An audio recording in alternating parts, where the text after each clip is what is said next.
कहानी की शुरुआत में हम डैनी डॉग नाम के एक आदमी को देखते हैं जिसके गले में एक कुत्ते की तरह पट्टा बांधा गया होता है। डैनी है तो एक इंसान, लेकिन उसे एक कुत्ते की तरह रखा जाता है। डैनी को बचपन से ही इंसानों को मारने के लिए ट्रेन किया गया है। जैसे ही उसके गले से पट्टा उतरता है वो बहुत ज्यादा वायलेंट हो जाता है और वो एक मशीन की तरह लोगों को मारने लगता है। डैनी सबको तब तक मारता रहता है जब तक उसका मालिक उसे रोकने को नहीं कहता। पट्टा खुलते ही वो खुद पर कंट्रोल खो देता है और एक खूंखार जानवर की तरह अपने मालिक के सिवा इसके सामने जो भी आता है वह उसे मौत के घाट उतार देता है। लेकिन जैसे ही इसके गले में इसका मालिक पट्टा डाल देता है वो बिल्कुल शांत हो जाता है और जब तक डैनी के गले में पट्टा है तब वो किसी को भी चोट नहीं पहुंचाता। फाइट के दौरान डैनी को भी काफी गहरी चोटें आती हैं, लेकिन डैनी के मालिक ने उसे इस तरह से ट्रेन किया है कि उसे दर्द बिल्कुल भी महसूस नहीं होता। दरअसल डैनी का मालिक, जिसका नाम विक्टर है, वो लोगों को लोन देता है और टाइम पूरा होने पर जब विक्टर को उसके पैसे वापस नहीं मिलते तब विक्टर डैनी का पट्टा खोल देता है और डैनी उन सभी लोगों को बुरी तरह से पीटता है। जिसके बाद विक्टर उस आदमी के पास आता है और उसे अपना पैसा वापस ले लेता है और उससे कहता है कि अगर अगली बार तुमने पैसे टाइम पर वापस नहीं लौटाए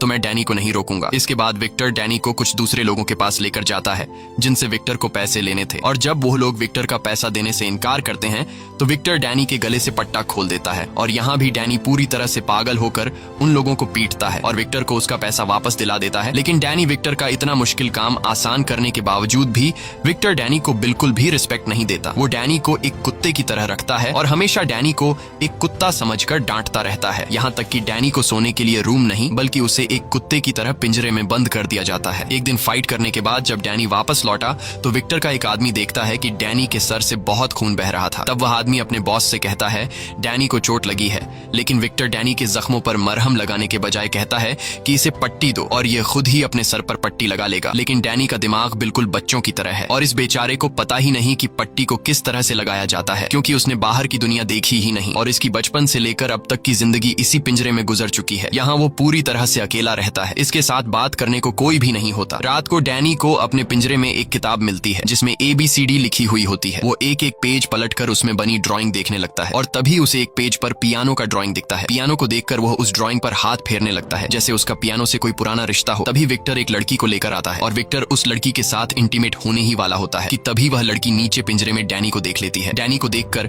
वह लड़की चिल्लाते हुए वहां से चली जाती है। इस तरह से विक्टर के पैसे और रात दोनों बर्बाद हो जाते हैं और वह गुस्से में डैनी को गालियां देने लगता है। लेकिन अब डैनी पर विक्टर की बातों का ज्यादा असर नहीं होता क्योंकि उसे अच्छा बुरा कुछ महसूस नहीं होता था। अगले दिन विक्टर डैनी को फिर से काम पर लेकर जाता है। इस बार उसे एक बॉक्सिंग ओनर से पैसा वसूलना था। बॉक्सिंग क्लब के ओनर विक्टर के सामने एक बहुत ही बड़े पहलवान को लाता है। ओनर को लगा कि इस पहलवान को देखकर विक्टर डर के यहाँ से भाग जाएगा, लेकिन जब डैनी ने बॉक्सिंग क्लब के ओनर के कुछ लोगों को उठा कर पटक दिया तब वह पहलवान भी पीछे हट गया और उसने डैनी के साथ लड़ने से इनकार कर दिया। वह पहलवान बॉक्सिंग क्लब के ओनर से कहता है कि बॉस इसे पैसा दे दो वरना डैनी हम सभी को बहुत मारेगा। इसके बाद विक्टर डैनी को लेकर एक बहुत ही बड़े आदमी के पास पहुंचता है और उससे भी विक्टर को पैसे लेने थे। यह आदमी एक बहुत ही बड़ा हीरो का स्मगलर था, इसलिए विक्टर भी बहुत ही शराफत से उस आदमी से पैसे मांगता है। वो आदमी बहुत ही चालाक था और उसे पता था कि अगर डैनी का पट्टा खुल गया तो वो हमें जिंदा नहीं छोड़ेगा, इसलिए वो आदमी डैनी का पट्टा खोलने से पहले ही विक्टर को पकड़ लेता है और बुरी तरह से विक्टर को पीटने लगता है। ये सब कुछ डैनी की आंखों के सामने हो रहा होता है, लेकिन डैनी कुछ भी नहीं करता क्योंकि उसके गले से पट्टा नहीं उतरा था। यहाँ वो आदमी अपने लोगों से कहता है कि पहले विक्टर को मार डालो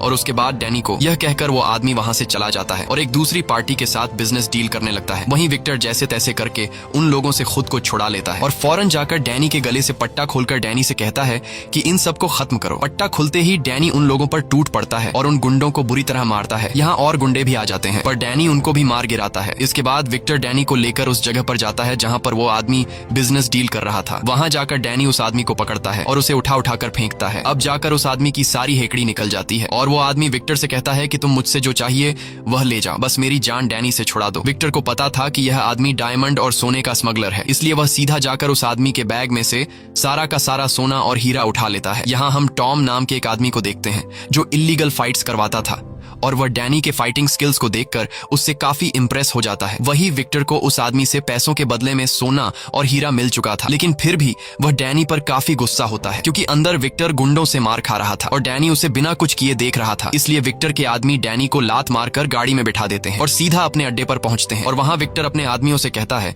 कि इसके सामने वो लोग मुझे पीट रहे थे, लेकिन ये वहीं पर खड़ा होकर मेरी पिटाई देख रहा था। विक्टर डैनी से कहता है कि तुम कभी भी नहीं सुधरोगे और जानवर ही रहोगे। बेचारा डैनी चुपचाप विक्टर की बातें सुन रहा था। इस तरह से दिन गुजरते हैं और विक्टर सजा के तौर पर कुछ दिनों के लिए डैनी पर खाना पीना बंद कर देता है। डैनी बेचारा भूखा प्यासा पिंजरे में बंद रहता है। कुछ दिनों बाद विक्टर डैनी को पिंजरे से बाहर निकालता है, क्योंकि आज विक्टर को एक आदमी से पैसे वसूलने थे। लेकिन विक्टर अब डर चुका था कि डैनी फिर से कोई गलती न कर दे, इसलिए विक्टर डैनी को पहले उस जगह पर ले जाता है और वहां जाकर वह डैनी को समझाता है कि मैं पहले अंदर जाऊंगा और उन लोगों से अपने पैसे वापस मांगूंगा। अगर उन्होंने मुझे पैसे नहीं दिए तो मैं रिमोट का बटन दबा दूंगा, जिससे यह लाल बत्ती जल जाएगी और बत्ती जलते ही तुम्हें सीधा अंदर आकर उन लोगों पर हमला कर देना है। और यह सारी बातें विक्टर बार बार डैनी के सामने रिपीट करता है, ताकि डैनी के दिमाग में यह बैठ जाए कि जैसे ही लाल बत्ती जलेगी उसे अंदर जाना है। इसके बाद विक्टर अपने आदमियों के साथ अंदर चला जाता है और डैनी सीधा खड़ा होकर उस बत्ती को देखने लगता है। इंतजार करते हुए उसे काफी देर हो चुकी थी, पर वह बल्ब जलने का नाम ही नहीं ले रहा था। इसी बीच डैनी की नजर वहां रखे एक खराब पियानो पर पड़ती है और डैनी ने कुछ दिन पहले किताब में पियानो की ड्राइंग देखी थी, इसलिए वह सीधा पियानो के करीब जाता है और पियानो को छूने लगता है। तभी पीछे से एक आदमी आता है जिसका नाम सैम है। सैम एक अंधा है और वह एक पियानो टीचर है। साथ ही साथ सैम खराब हुए पियानो को ठीक करने का काम भी करता है और सैम यहाँ उसी पियानो को ठीक करने के लिए आया है। सैम डैनी को अपने पास बुलाता है और डैनी से उसका नाम पूछता है, लेकिन डैनी कोई भी जवाब नहीं देता। सैम डैनी से कहता है कि मैं एक पियानो टीचर हूँ और मैं यहाँ इस पियानो को ठीक करने के लिए आया हूँ, लेकिन यहाँ मुझे तुम्हारी जरूरत पड़ेगी। वह डैनी से कहता है कि मैं पियानो के दूसरे साइड पर जा रहा हूँ, जब मैं बटन दबाने को कहूँ तब तुम पियानो के बटन दबाना। इस तरह से डैनी पियानो बजाता है और पीछे से सैम पियानो का सुर ठीक करने लगता है। पियानो बजाते हुए डैनी को काफी मजा आ रहा था और इसी चक्कर में उसका ध्यान लाल बत्ती से हट जाता है। इसी बीच सैम डैनी से कहता है कि मेरे कानों में टिक टिक की आवाज आ रही है, क्या तुम्हें भी वो आवाज सुनाई दे रही है? ये सुनकर डैनी फौरन उस बत्ती की तरफ अपनी नजर घुमाता है और देखता है कि वह लाल बत्ती जल बुझ रही है। यह देखकर डैनी दौड़ते हुए सीधा विक्टर के पास पहुंचता है, लेकिन अब काफी देर हो चुकी थी। गुंडों ने विक्टर को पीट पीट कर उसका बुरा हाल कर दिया था। विक्टर अब डैनी पर काफी ज्यादा गुस्सा होता है, क्योंकि वह पिछले आधे घंटे से लाल बत्ती जला रहा था। अब डैनी को सजा देने के लिए विक्टर उसे अपने अड्डे पर ले आता है और डैनी को पिंजरे में डालकर विक्टर सोचता है कि डैनी को कौन सी सजा दी जाए। तभी विक्टर का आदमी विक्टर के पास आता है और उससे कहता है कि बॉस तुमसे कोई मिलना चाहता है, लेकिन विक्टर अभी किसी से मिलने की हालत में नहीं था, इसलिए वह उस आदमी से मिलने से इनकार कर देता है। पर तब विक्टर का आदमी कहता है कि वो आदमी बहुत ज्यादा पैसों वाला है, जिसके काम के बदले हमें काफी मोटी रकम मिल सकती है। यह सुनकर विक्टर फौरन मान जाता है और वह उसे अंदर आने को कहता है। वह आदमी जब अंदर आता है तो हमें पता चलता है कि यह कोई और नहीं बल्कि टॉम है, जिसने कुछ दिन पहले डैनी की फाइट को देखा था। टॉम विक्टर से कहता है कि तुम्हारे फाइटर को मैंने लड़ते हुए देखा है, जिसकी फाइटिंग स्किल्स काफी अच्छी है, इसीलिए मैं तुमसे एक सौदा करना चाहता हूँ। वह आदमी कहता है कि मैं हर महीने एक फाइट ऑर्गेनाइज कराता हूँ, अगर तुम्हारा फाइटर फाइट जीत गया तो तुम्हें इतने पैसे मिलेंगे जितना तुमने सोचा भी नहीं होगा। लेकिन इस मुकाबले में इतना ज्यादा पैसा इसलिए मिलता है क्योंकि हमारा फाइटिंग मुकाबला थोड़ा सख्त है, जिसमें फाइटर को जीतने के लिए सामने वाले फाइटर को जान से मारना पड़ता है। अब विक्टर जो पहले से डैनी पर गुस्सा था और वो डैनी को एक अलग सख्त सजा देने का सोच रहा था, इसलिए विक्टर टॉम के इस ऑफर को एक्सेप्ट कर लेता है। अगले दिन विक्टर डैनी के साथ उस जगह पर जाता है जहाँ डैनी को एक फाइटर से लड़ना था। यहाँ टॉम विक्टर के पास आता है और उसे अपना फाइटर बताता है और कहता है कि पिछले 15 मुकाबलों में इसे कोई नहीं हरा पाया। वह फाइटर काफी लंबा चौड़ा और खूंखार दिख रहा था, लेकिन जब मुकाबला स्टार्ट होता है और विक्टर डैनी का पट्टा खोलकर डैनी से कहता है कि दिखा दे उसे अपनी पावर, ये सुनते ही डैनी जाकर फुल स्पीड से उस फाइटर के गले में 2-3 पंच मारता है और उसे हमेशा के लिए सुला देता है।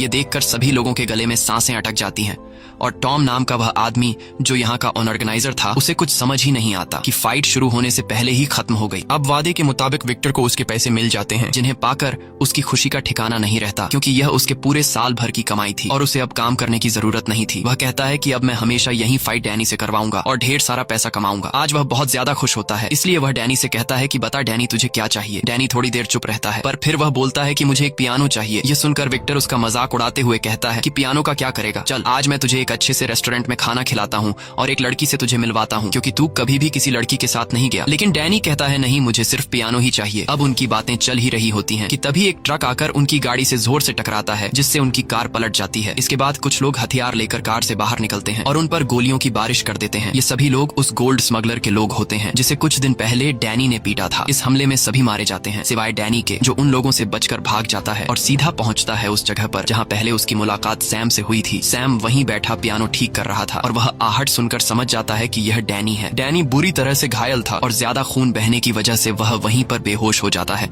जब डैनी को होश आता है तो वह खुद को एक रूम के अंदर बेड पर पाता है। यह देखकर डैनी बहुत ज्यादा घबरा जाता है, क्योंकि उसे बेड पर सोने की आदत नहीं थी और विक्टर ने उसे हमेशा पिंजरे में बंद जमीन पर सुलाया था। इसलिए वह डर कर बेड के नीचे छिप जाता है। कुछ देर बाद वहाँ सैम आता है। उसे तुरंत ही पता चल जाता है कि डैनी डरा हुआ है, इसलिए वह चुपचाप उसका खाना उसके बेड के नीचे रखकर वहाँ से चला जाता है। इसी तरह कुछ दिन बीत जाते हैं, पर डैनी अपने कमरे से बाहर नहीं आता। एक दिन जब वह कमरे से बाहर आता है तो वह सैम को पियानो बजाते हुए देखता है, पर जैसे ही सैम की सौतेली बेटी विक्टोरिया अंदर आती है, उसे देखकर डैनी डरते हुए फिर से अपने कमरे में भाग जाता है। इसके बाद विक्टोरिया सैम के पास जाती है और उससे पूछती है कि डैनी को क्या पसंद है। तब सैम उसे बताता है कि डैनी को म्यूजिक पसंद है। यह सुनकर विक्टोरिया जल्दी से एक पियानो उठाकर सीधा डैनी के रूम में जाती है।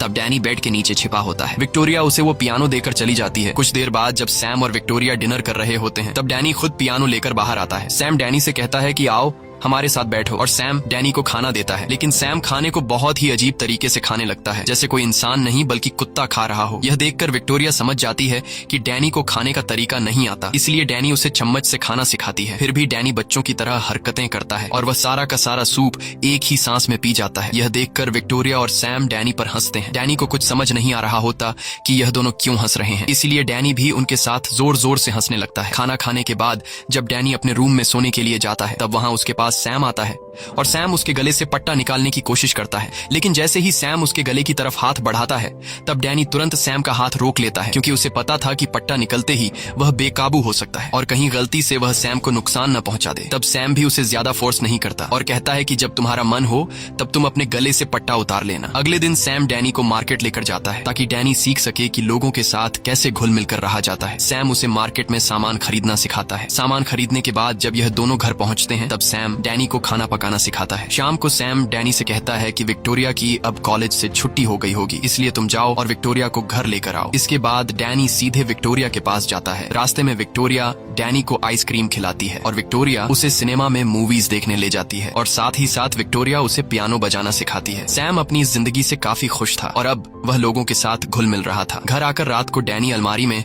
विक्टोरिया और उसके पेरेंट्स की फोटो देखता है। ये देखकर उसे पता चलता है कि विक्टोरिया सैम की सौतेली बेटी है। पूछने पर सैम उसे बताता है कि विक्टोरिया के पिता की एक कार एक्सीडेंट में मौत हो गई थी और विक्टोरिया का पिता मेरा अच्छा दोस्त था, इसीलिए उसके जाने के बाद विक्टोरिया की माँ और मैंने शादी कर ली। सब कुछ अच्छा चल रहा था, पर 1 साल बाद हमारा भी एक्सीडेंट हो गया, जिसमें विक्टोरिया की माँ की मौत हो गई और मेरी आंखों की रोशनी चली गई। ये सुनकर डैनी को सैम और विक्टोरिया के लिए काफी बुरा लगता है।